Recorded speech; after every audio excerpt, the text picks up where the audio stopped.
L'Assemblée, si vous vous substituez au vice-président au logement et vous cumulez désormais les fonctions, vous nous le ferez savoir. Mais sur la monsieur les conseillers métropolitains. Merci. Merci. Alors, en tout cas, sur la délibération, bien sûr, on est tous favorables à une solidarité active en matière de logement. Mais nous, effectivement, nous questionnons sur les moyens, sur les modalités et sur les résultats. Et je voudrais dire tout de suite, parce que je connais les procès d'intention, etc., j'ai été président ou premier vice-président de cette agglomération pendant 12 ans, président du département pendant 13 ans. Il n'y a pas de commune qui puisse dire que je n'ai pas participé à un projet de solidarité ou que j'ai refusé d'y participer dans mes activités de responsabilité. Il n'y a pas ici des personnes qui sont déshumanisées et qui ne considèrent pas une personne, d'où qu'elle vienne, d'où qu'elle soit, comme d'abord une personne humaine qui mérite le respect. Il n'y a personne qui soit dans ce cas, et je veux le rappeler parce que je connais les procès d'intention. Parce que j'ai effectivement une question sur la source, sur une des sources, qui est celle des mafias, qui organisent les transferts de population. On vit ça, nous, sur la commune de Grenoble. On a eu ce cas très précis d'un bidonville installé sur un terrain communal, dans lequel les personnes installées dans le bidonville devaient payer 500 € par mois pour payer leur loyer du bidonville. Et c'est parce que l'une d'elles n'a pas payé qu'on a mis le feu, que les mafias ont mis le feu au bidonville. Donc je veux dire, il y a des profiteurs. C'est pas tout, mais il y a des profiteurs. Et ceci, moi je trouve que la collectivité ne s'en occupe pas assez. Elle devrait déposer des plaintes, demander des poursuites pour que ceux-là qui vivent de la misère, qui en vivent largement, soient poursuivis et n'accélèrent pas les mouvements, je dirais, naturels que nous avons à affronter dans les collectivités pour accueillir les personnes en difficulté. Je rappelle que dans ce cas précis, c'est l'usine Richardson qui a brûlé, c'est 6 millions d'euros qui doivent être mis en réserve, etc., dans les caisses de la ville pour payer, etc. Bon, bref, c'est des coûts, tout ça est totalement absurde, et ça n'a pas de rapport avec la solidarité et l'accueil des personnes qui sont le plus en difficulté. Je rappelle que dans ce rapport, on parle de 5 millions d'euros d'aide dans ce secteur, État et collectivités confondus.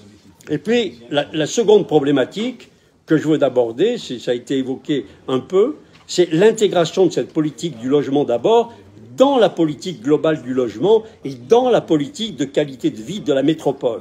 Parce que je constate que ces conséquences de cette politique sont supportées d'une part par des quartiers populaires déjà très en difficulté et aussi par une partie de la classe moyenne.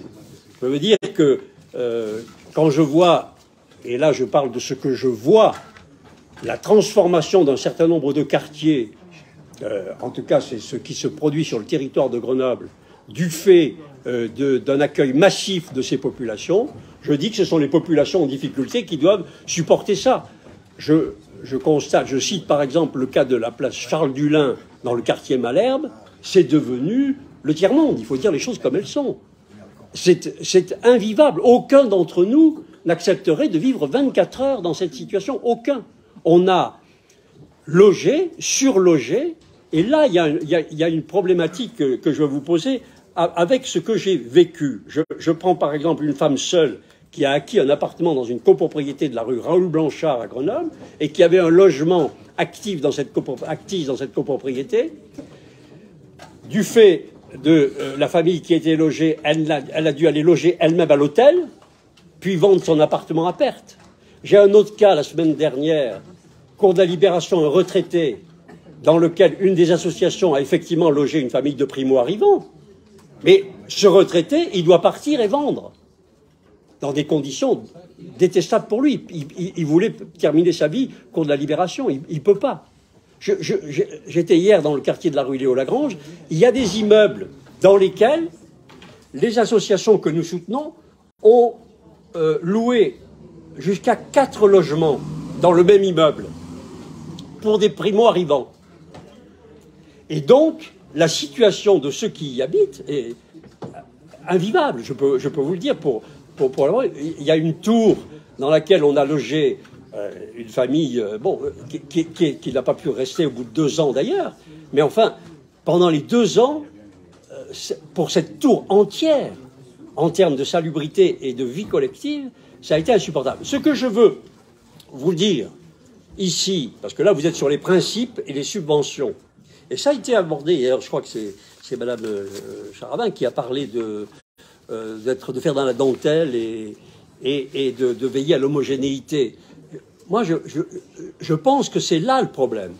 Nous lançons des politiques, nous les sous-traitons, et il y a une partie des bailleurs sociaux pour lesquels c'est plus pratique, dans tel immeuble, de donner à 4 associations différentes la location des appartements parce qu'il y a une certitude de loyer, sans aucune prise en compte de l'homogénéité et de la mixité sociale de l'immeuble concerné.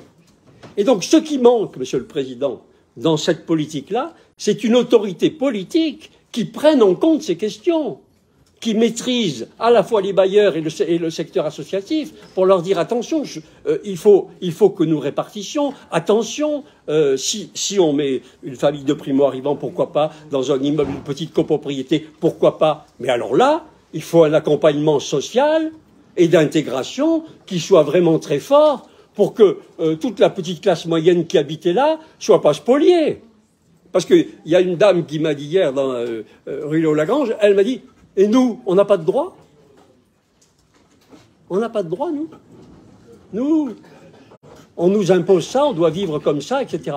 Donc, je vous le dis, moi je suis très attentif à ça. Je n'ai pas manqué à mes devoirs dans ces domaines-là, mais je vous le dis, il faut que cette politique-là, bien sûr, c'est une politique de solidarité que nous avons, à l'égard de tout humain qui est en difficulté, mais actuellement, elle est très mal gérée, parce que ceux qui en subissent les conséquences, ce n'est pas un membre élu dans ce conseil métropolitain, ce sont des habitants auxquels nous donnons la charge de cette politique.